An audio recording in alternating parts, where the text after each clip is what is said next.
Can these votes be trusted? Joining us to talk about them is Michael Lalor, Republican State Assemblyman from New York. Thank you so much for being with us. I want to talk to you a little bit about what's going on here. But first, here's former President Barack Obama when asked whether he thinks mail-in voting is legitimate. Take a listen.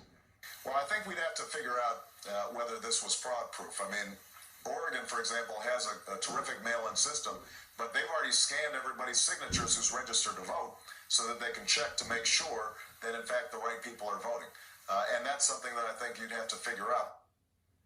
So obviously, you know quite well, particularly here in New York, we do not have actual voter ID laws, but we're supposed to be actually checking those signatures. And it seems not only here in New York, but when you talk about Georgia, you talk about a whole bunch of places, that these primary vehicle to make sure that votes are actually being accurately cast is not being checked. What do you say to that? And also Governor Cuomo's plans to make this expansion permanent? Yeah, so as far as the signature check, the Board of Elections in New York State, they do have everybody's signature on file. But if you think about how that's going to work, even when you vote in person, you go in to vote in person, you may have signed that when you were 18 years old. Your signature might be a little bit different. They're usually not full-time elections department poll workers. They're only working during the election time once a year.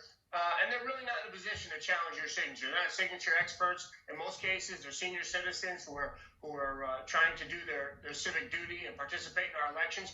And it's very unlikely that someone sitting there on election day is going to say, Mr. Lawler, this signature doesn't look like your signature. We're not going to let you vote. We're going to make you vote provisionally. So even the bare minimum signature check that we have in place is largely for show. I don't think it's preventing any fraud. Then you take the mail-in aspect, where you don't even have that face-to-face interaction with a poll worker, where you don't even have a real signature match. It's the wild, wild west. It's ripe for fraud. You showed former Democrat President Barack Obama a few moments ago. Well, former Democrat President Jimmy Carter chaired or co-chaired a study a few years back, and he said mail-in voting is the biggest area with potential for fraud. And here we have Democrats trying to expand mail-in voting. It boggles the mind. If we truly want election security, if we truly only want legal voters to be able to cast votes and determine our electoral future in this country, we should limit mail-in voting to extreme situations similar to what we had in the past. If you're sick, if you're out of town, if you request a ballot, then you should be able to vote absentee. But mass absentee balloting, I don't believe that it increases turnout, and it certainly increases fraud. There's no doubt about that part to me. Right, well, absolutely. And we start talking about this potential for fraud. Obviously, we look no sooner than less than 2 years ago down in North Carolina, we had Mark Harris, who had a campaign staffer who was running around basically illegally harvesting absentee ballots. The media covered that around the clock. Now they pretended it never happened. But here in New York in particular, obviously in the primaries, it took them nearly 2 months to count the votes because, again, to your point, you've got senior citizens doing the counting. Now we're still waiting for those election results to come in nearly 3 weeks later. Up in New York 22, we've got reports of dead people voting, sticker notes on voter ballots. They can't figure out whether they've been counted or not counted.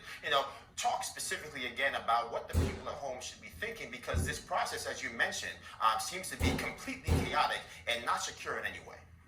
Yeah, you're right. I'm following that New York 22 congressional race.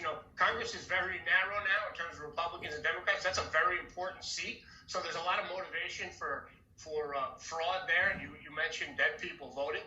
And I think we didn't have the safeguards in place prior to all this mail-in voting. I think there was a potential for fraud prior to this in our systems. We didn't have the checks and balances. To think a U.S. House of Representatives seat could come down to whether a sticky note fell off of a ballot is really mind-boggling. Then you add the massive amount of mail-in voting. There were no resources, or very few resources, put into upgrading the boards of elections to handle massive amounts of mail-in voting.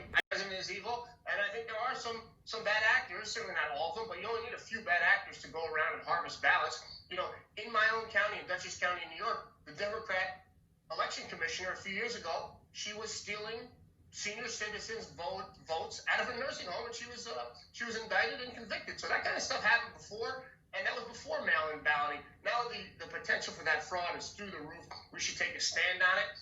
We're going to have a vote in this coming session of the legislature on whether we're going to have unlimited mail-in voting in New York State. And I would encourage people in New York and around the country to say no. Tell your legislators, vote no. Vote against this. don't let it pass. It actually takes a constitutional amendment, so ultimately we'll get to the people in a statewide referendum, but it would be nice to stop it in the legislature before it gets to a statewide referendum in a very blue state.